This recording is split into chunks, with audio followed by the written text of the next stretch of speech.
Hello, j'espère que vous allez bien. On se retrouve aujourd'hui pour le Self-Love Monday et nous allons parler d'un sujet que j'adore encore une fois, les 5 langages de l'amour. Je pense que c'est quelque chose dont vous avez déjà entendu parler parce que c'est assez répandu aujourd'hui sur les réseaux sociaux, dans les livres de développement personnel, etc. Et du coup, on en parle de plus en plus, mais les 5 langages de l'amour, c'est un concept qui a été partagé par Gary Chapman.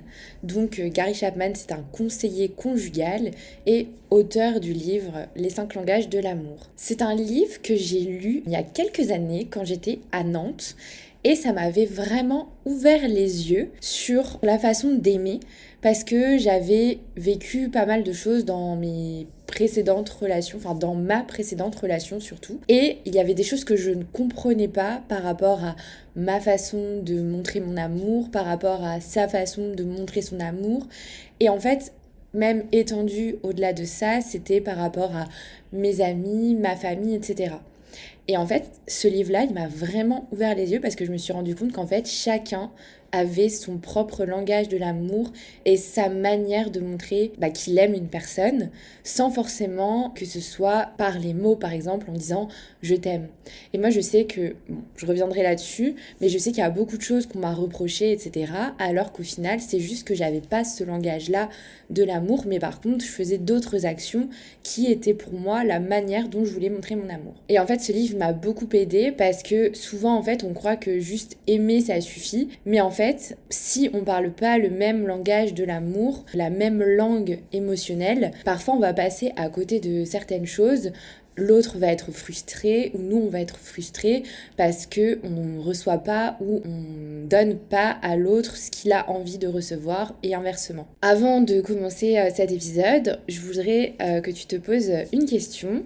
Est-ce que toi tu t'es déjà senti dans une relation, que ce soit amicale, amoureuse ou encore familiale, est-ce que tu t'es déjà senti non aimé alors que pourtant de l'autre côté tu avais l'impression que l'autre te disait qu'il te montrait qu'il t'aimait? En fait, ça c'est vraiment quelque chose qui arrive très souvent dans les relations, etc. Parce que chaque personne, comme je le disais juste précédemment, a sa propre manière de montrer qu'il aime quelqu'un. Et du coup, si on n'a pas un peu ces langages de l'amour dans son esprit, et ben parfois on peut ne pas comprendre comment l'autre va nous montrer son amour et on va penser que en fait l'autre ne nous aime pas alors qu'en fait c'est juste pas du tout vrai, c'est juste que cette personne-là n'a pas la même manière que nous de montrer son amour. Et en fait ce qui est hyper intéressant avec ce concept-là, c'est que on peut comprendre c'est quoi les manières de montrer son amour, même si bon voilà, on va dire que c'est des généralités et après ça peut se transformer en plein de petites choses différentes et chacun, même si chacun a des langages de l'amour similaires, ça peut être aussi des manières de montrer différentes, mais dans l'idée c'est que chaque personne a au moins sur les 5 langages de l'amour, 2 langages de l'amour prédominants par rapport aux 3 autres. Aujourd'hui, je vais vous expliquer un peu c'est quoi ces différents langages, je vais vous donner un peu les définitions et comment en fait ça se traduit dans la vie réelle et dans les relations. Et je vais aussi vous parler du coup des malentendus qu'il peut y avoir à cause des problèmes, on va dire, de langage et aussi comment on réussit à identifier ses propres langages de l'amour et en fait comment on peut réussir à mieux aimer grâce à ces langages. Donc tout d'abord, les 5 langages de l'amour, lesquels sont-ils? Donc le premier, c'est les paroles valorisantes. Donc ça va être par exemple les compliments, les remerciements, les encouragements, les mots doux, les petits mots d'amour, tous les mots, toutes les paroles qui vont mettre en avant la personne ou qui vont la rassurer, etc. Donc par exemple en couple ça va être de dire je t'aime, de dire je suis fière de toi. En amitié ça peut être aussi par exemple envoyer des messages vocaux d'encouragement, de dire à son amie qu'elle est trop chouette, qu'on est fier d'elle, etc. Et c'est pareil pour la famille, ça va être qui nous mettent en avant, qui nous disent bravo, qui nous disent qu'on est fiers de toi, qui nous expriment leur reconnaissance, etc., etc. Là, je vous l'explique de manière à ce que quelqu'un nous le donne, mais si c'est votre langage de l'amour, ça va être par exemple que vous allez dire à votre entourage que vous les aimez, que vous êtes fiers d'eux. Il faut savoir que juste le langage de l'amour va dans les deux sens, c'est-à-dire qu'on va le recevoir, mais aussi on va le donner. Le deuxième langage, ça va être les moments de qualité. Donc ça va être de passer du temps pleinement présent avec l'autre, sans distraction, d'avoir des vrais moments qualitatifs où là on est vraiment dans le moment, on met les choses en forme pour que ça ait une importance entre guillemets. Donc par exemple ça peut être un petit dîner romantique avec des bougies, ça peut être une balade main dans la main dans la forêt ou au bord de la mer, ça peut être un pique-nique à deux, donc là quand on est en couple. Ça peut être une soirée un peu cocooning à la maison.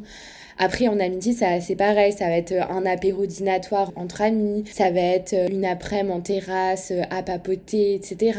Enfin voilà, c'est les moments de qualité pareil. En famille, ça va être un week-end ensemble, une soirée jeu de société. C'est des moments où, généralement, on s'en souvient, qui nous marquent et où on passe vraiment un bon moment. C'est-à-dire qu'on met les choses en place pour que ce soit vraiment quelque chose qui soit qualitatif et pas juste un simple repas comme ça et tout. C'est vraiment l'idée, c'est de mettre des petites choses. On ne parle pas de faire des choses en grand, mais vraiment de juste comme si on saupoudrait un peu des petites choses pour que ce soit qualitatif. C'est comme un peu, on a un repas de famille et on va ouvrir une bonne bouteille de vin. Voilà, c'est un peu ça l'idée du concept de passer des moments de qualité. Le troisième langage de l'amour, ça va être les cadeaux et les attentions gratuites aussi. Donc c'est pas une question de valeur, mais c'est plus le fait de donner une intention à quelqu'un, c'est-à-dire de montrer qu'on pense à cette personne, que par exemple, je sais pas, vous allez faire une balade et vous prenez un café et vous allez prendre la boisson préférée de votre chéri pour lui donner quand vous rentrez. Ça, c'est vraiment une attention. Les cadeaux, ça va être, c'est pas forcément un cadeau qui vaut vraiment cher, mais c'est plus une attention en disant j'ai pensé à toi et du coup voilà, je t'offre ça. Donc par exemple en couple ça peut être offrir des fleurs, ça peut être ramener même une fleur du jardin qu'on a accueilli juste pour faire un petit clin d'œil. En amitié ça va être par exemple ramener un souvenir de voyage, offrir un petit carnet. En famille ça peut être faire un cadeau à ses proches, envoyer des cartes postales, ramener des souvenirs pareils de ses voyages. Enfin voilà, ça c'est vraiment les attentions, les petits cadeaux qui montre en fait qu'on pense à l'autre et qu'on lui ramène une attention parce qu'on a pensé que ça lui ferait plaisir. Le quatrième langage de l'amour, c'est les services rendus. Donc là, ça va être plus aider les autres, rendre la vie de l'autre un peu plus facile, accepter de l'aider, accepter de lui rendre service. Donc par exemple, en couple, ça va être par exemple préparer le repas, gérer les problèmes de la voiture, ça peut être réparer quelque chose, ça peut être aller chercher un enfant à l'école parce que l'autre n'a pas le temps. Enfin voilà, c'est tous les services qu'on peut rendre à quelqu'un sans qu'il ait à nous le demander. Et inversement, si c'est ton langage de l'amour, ça va être de rendre service, donc aider les autres. Ça veut dire par exemple, tu vas aller aider pour un déménagement, tu vas aller aider à construire un meuble, enfin voilà, toutes ces choses-là qui font partie des services que tu rends à la personne. Donc ça s'applique pareil en amitié, en famille, dans tous les aspects de relation, c'est applicable. Et ensuite, le dernier langage de l'amour, ça va être le toucher physique. Donc là, c'est tout ce qui est contact physique qui rassure, qui crée du lien. Donc ça va être les câlins, prendre quelqu'un dans ses bras, ça va être prendre la main de quelqu'un, ça va être faire un bisou sur la joue, enfin voilà.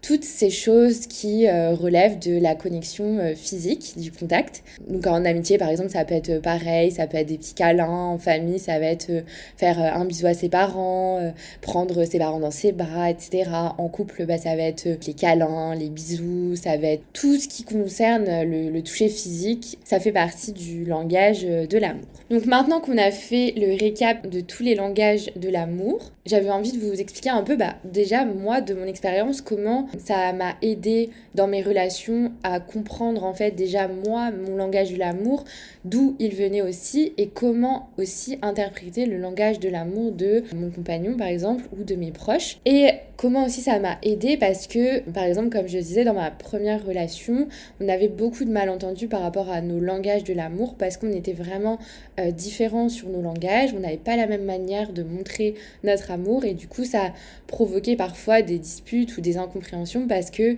l'autre avait l'impression qu'il était négligé alors que inversement, par exemple, moi j'avais l'impression de montrer quand même mon amour et du coup ça crée des déséquilibres. Je vous donne un exemple, moi je sais que j'ai grandi dans une famille où le langage de l'amour, c'est plus les moments de qualité et les attentions ou les services rendus. Mais par contre, on a très peu de toucher physique et on a très peu de... Enfin, on en a quand même, hein, mais on n'en a pas beaucoup de paroles valorisantes. C'est-à-dire que dans ma famille, on n'est pas là à se dire je t'aime très facilement. On est assez pudique en fait. Genre, on va pas se faire des câlins, etc. Même si plus les années passent, plus c'est beaucoup plus simple de le faire, mais c'est vrai que ça a jamais été notre manière de faire et des fois encore aujourd'hui, si je fais un câlin à ma sœur, on est un peu gêné en mode mais après on se le fait quand même parce que bah ça nous fait du bien aussi, mais c'est pas notre manière de montrer qu'on s'aime, non. Comment on montre qu'on s'aime, c'est qu'on va passer des bons moments de qualité, on va organiser des bons moments, des bons restos en famille, on va cuisiner des bons plats,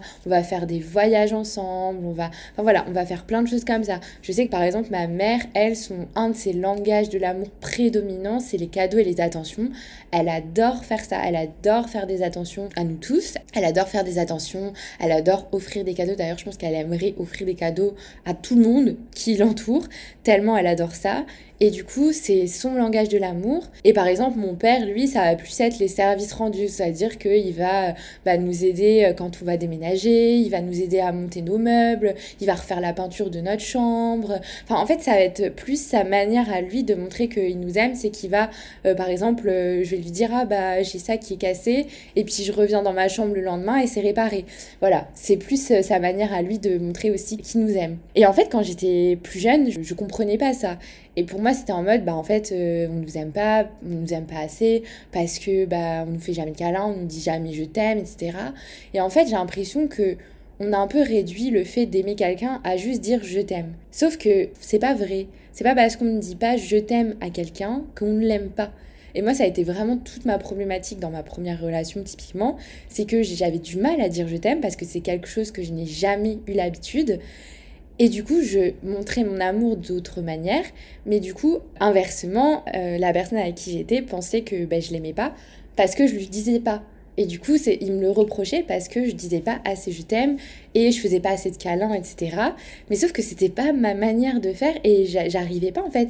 C'est pas que j'en avais pas envie, mais c'est juste que c'était pas naturel pour moi et du coup, j'avais du mal à faire ça. Aujourd'hui encore, je vais pas mentir, je suis pas la reine des câlins, bisous, etc. Bien que j'adore ça, mais c'est vrai que c'est pas moi qui vais forcément faire le premier pas parce que j'ai jamais eu l'habitude de le faire.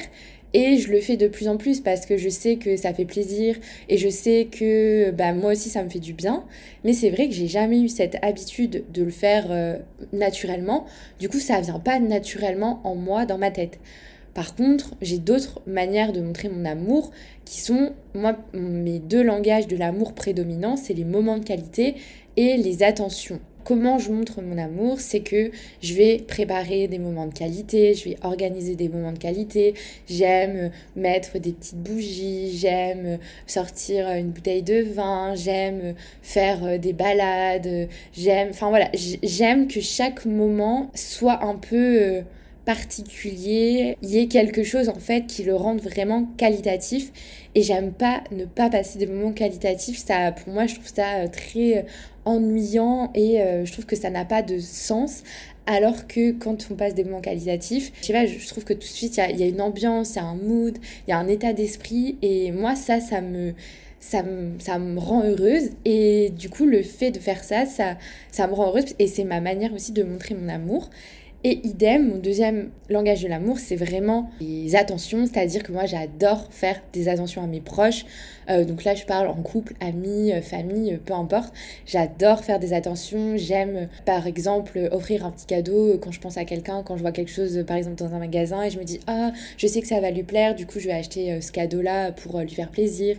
Ou genre, cette année, par exemple, j'ai beaucoup voyagé. Du coup, à chaque voyage, je voulais ramener des cadeaux à ma famille, à mes amis, etc. Par exemple, l'année dernière, quand j'étais partie en Australie, j'avais ramené un petit porte-clés kangourou ou koala à toutes mes copines. J'adore, par exemple, envoyer des cartes postales, etc. Montrer que je pense à mes amis, etc. Donc voilà, moi j'ai plus ces deux langages de l'amour-là.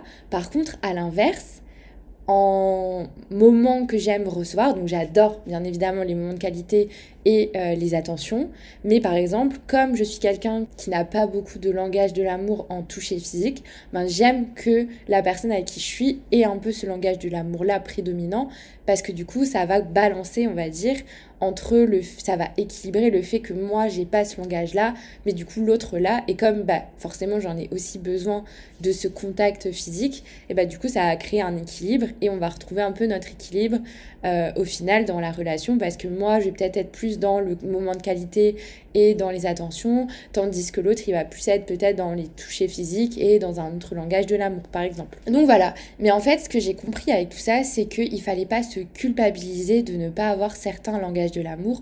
Moi pendant longtemps je culpabilisais de pas dire je t'aime, je culpabilisais de pas être très câline, etc. Et en fait je me suis rendu compte que plus on me le demandait, moins j'avais envie de le faire. Alors que moins on me le reproche, et plus je vais aller naturellement le faire, parce que je me sens en sécurité, et du coup je vais aller me dire bon voilà, là j'ai envie de dire que j'aime la personne, j'ai envie, mais en fait plus on va me le reprocher et plus ça va me braquer et moins j'aurai envie de le faire, parce que déjà c'est pas ma manière de faire. Pour moi c'est hyper gênant entre guillemets de dire que j'aime quelqu'un, alors que même si je le pense très fort au fond de moi, ça va pas être évident pour moi de le dire. Donc voilà, vraiment ce que je veux vous dire par rapport à tout ça, c'est que ce qui est important en fait, c'est d'identifier votre propre langage de l'amour, vos deux langages de l'amour prédominants, et ensuite d'essayer de analyser entre guillemets le langage de l'amour de vos proches pour voir comment eux montrent leur amour. Et en fait, en comprenant la manière dont vos proches vont vous montrer leur amour, en fait, ça va tout de suite être beaucoup plus simple, parce que vous allez savoir que en fait, cette personne, elle vous aime, c'est juste qu'elle a une autre manière de vous le montrer. Et n'hésitez surtout pas aussi à dire des fois à l'autre, voilà, moi j'ai besoin de ça parce que c'est mes propres langages de l'amour et j'ai besoin de ça dans notre relation, que ce soit pareil, en couple, en amitié, avec votre famille, etc. Et du coup, l'autre personne, en sachant ce dont vous avez besoin, parfois elle fera des efforts et elle vous donnera ce que vous avez envie. Typiquement, moi, si on me dit, Carole, tu me dis pas assez je t'aime, t'es pas assez câline, je vais essayer de faire des efforts pour l'être un peu plus, forcément. Je le prendrai pas comme un reproche, parce que je le sais aujourd'hui que c'est pas moi, forcément, mais je sais que l'autre a besoin aussi de ça pour se sentir bien, pour se sentir rassuré, pour se sentir aimé. Et inversement, moi, par exemple, si j'ai besoin de plus de moments de qualité, plus d'attention, plus le dire à la personne que j'aime ou à mon entourage en leur disant voilà, j'ai l'impression que tu penses jamais à moi parce que tu me donnes pas d'attention, ou on passe jamais de moments de qualité ensemble, etc. Et du coup là la personne elle va comprendre, et du coup si elle est intelligente émotionnellement, elle fera aussi un effort pour vous montrer que elle a aussi envie de vous faire plaisir et de rentrer dans votre langage de l'amour à vous. Donc j'ai noté 3 petites questions que vous pouvez vous poser pour savoir un peu comment identifier votre propre langage de l'amour. Déjà, c'est toi, de quoi tu as le plus besoin pour te sentir aimé. Est-ce que pour te sentir aimé, tu as besoin par exemple qu'on te dise je t'aime, qu'on te dise je suis fière de toi, qu'on te dise des compliments, etc. Ou est-ce que tu as besoin de passer des moments de qualité, c'est-à-dire que on va faire un week-end en amoureux, on va aller faire un pique-nique, on va aller faire un bon repas, cuisiner ensemble, etc. Est-ce que tu as besoin qu'on te montre de l'attention, c'est-à-dire qu'on va te ramener un petit café, on va te préparer quelque chose, une petite surprise, on va t'offrir des fleurs, etc. Est-ce que tu as besoin de ça? Ou alors, est-ce que t'aimes qu'on te rende des services? Par exemple, on va t'aider à faire telle chose ou telle chose, etc. Il faut que tu arrives à identifier comment tu aimes qu'on t'aime, tout simplement. Et là, tu vas comprendre c'est quoi ton langage de l'amour. Aussi, qu'est-ce qui te blesse le plus quand on ne le fait pas? C'est-à-dire, est-ce que ça te blesse si, par exemple, ton partenaire te dit jamais de mots doux, de je t'aime, etc. Est-ce que ça te blesse si ton partenaire ne te rend jamais de service? Est-ce que ça te blesse de ne jamais passer de moments de qualité? En fait, voilà, est-ce que ça te blesse de ne jamais avoir de câlin? En fait, il faut que tu réfléchisses à tout ça en te disant, qu'est-ce qui me blesse le plus pour identifier qu'est-ce que tu as le plus besoin. Et la troisième chose, c'est qu'est-ce que toi, inversement, tu offres naturellement aux autres. C'est-à-dire comment tu fais naturellement pour montrer aux autres que tu les aimes. Et c'est là où tu vas vraiment comprendre c'est quoi tes deux langages de l'amour prédominants, même si pour moi on a quand même une part de chaque langage de l'amour en nous. Et bien évidemment, je pense aussi que en fonction des personnes, on va aussi avoir des langages de l'amour différents. C'est-à-dire que moi, si je fais un peu le récap de mes relations, il y a des personnes avec qui j'étais plus tactile et d'autres pas du tout. En fait, c'était très différent parce que je pense que c'est aussi comment on se sent dans la relation. Est-ce qu'on se sent en sécurité? Est-ce qu'on se sent assez aimé?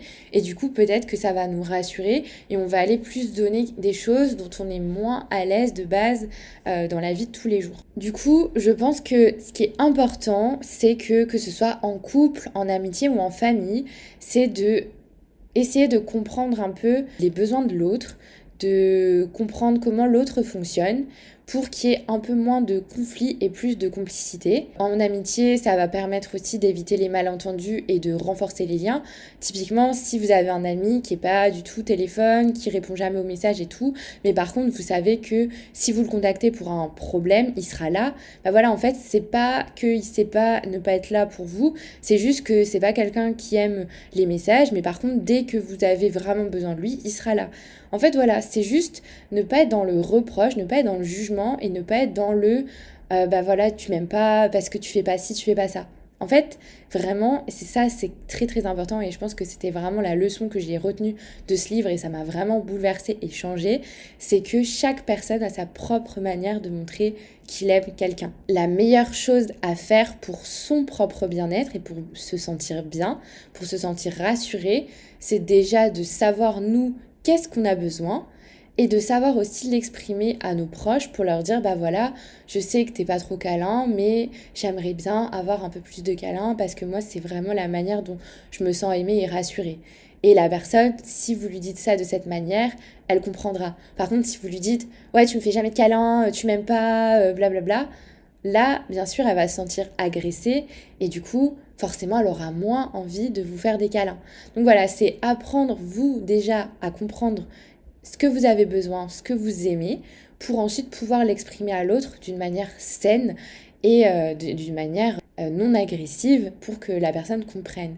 Et généralement, quand on nous dit les choses de manière calme et de manière bienveillante, on va avoir toujours tendance à vouloir faire plaisir à l'autre parce que c'est la base d'une relation, je pense, quand on est dans une relation saine, c'est aussi avoir envie de faire plaisir à l'autre, même si c'est pas notre manière de faire de base. Donc voilà ce que je vous invite à faire si parfois, par exemple, vous avez des problèmes de communication dans votre relation, que vous sentez un peu mise de côté, etc. N'hésitez pas à faire cette petite introspection sur vous, sur vos langages de l'amour et ensuite d'essayer d'analyser aussi les langages de l'amour de vos proches et d'essayer de comprendre comment eux fonctionnent. Et moi aujourd'hui, j'ai vraiment identifié les langages de l'amour de mes sœurs, de mes parents, de mon copain, etc., de mes amis. Je sais exactement quelle personne a quel langage et comment elle montre son amour. Et du coup, je sais aussi m'adapter en fonction de la personne. C'est-à-dire que je sais par exemple que ma petite sœur, elle aime trop les câlins, les bisous, les je t'aime, etc. Pour le coup, elle, c'était un peu l'inverse de tout le monde dans la famille. Et du coup, elle aussi, elle a instauré ce climat de on va plus dire je t'aime, on va plus faire de câlins parce que elle, c'est son langage de l'amour et c'est comme ça qu'elle le montre.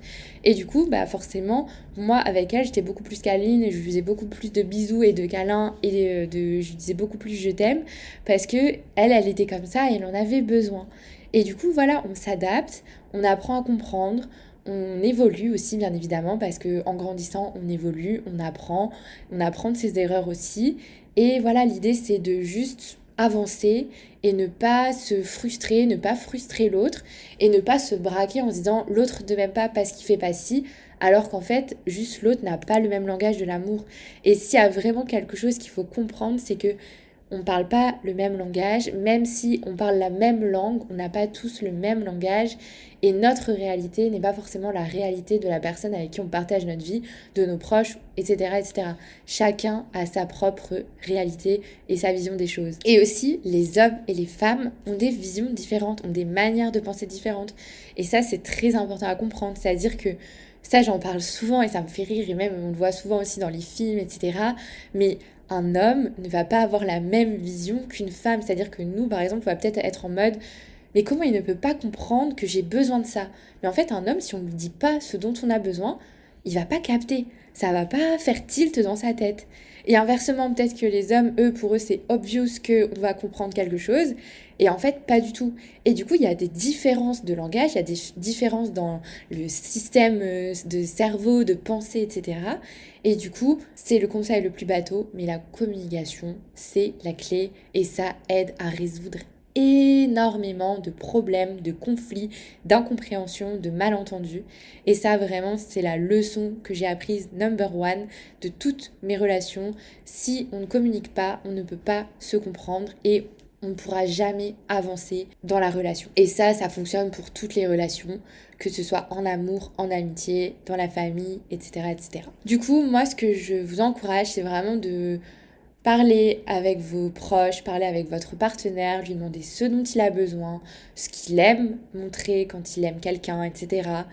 Et en fait, comme ça, vous allez vraiment apprendre à bien communiquer, à mieux vous connaître et ensuite à mieux vous aimer. Voilà, j'espère que cet épisode vous a plu, que ça vous a aidé, éclairé à comprendre, ça vous a peut-être fait des petites tilts en vous disant « Ah oui, c'est vrai que j'ai déjà vécu ce genre de situation et en fait, peut-être que c'est juste qu'on ne se comprenait pas sur nos langages de l'amour. » Et en fait, vraiment, n'hésitez pas à communiquer parce que c'est vraiment quelque chose de très très important. Et ça, c'est un des conseils number one qui revient dans chaque épisode de Yes I Do.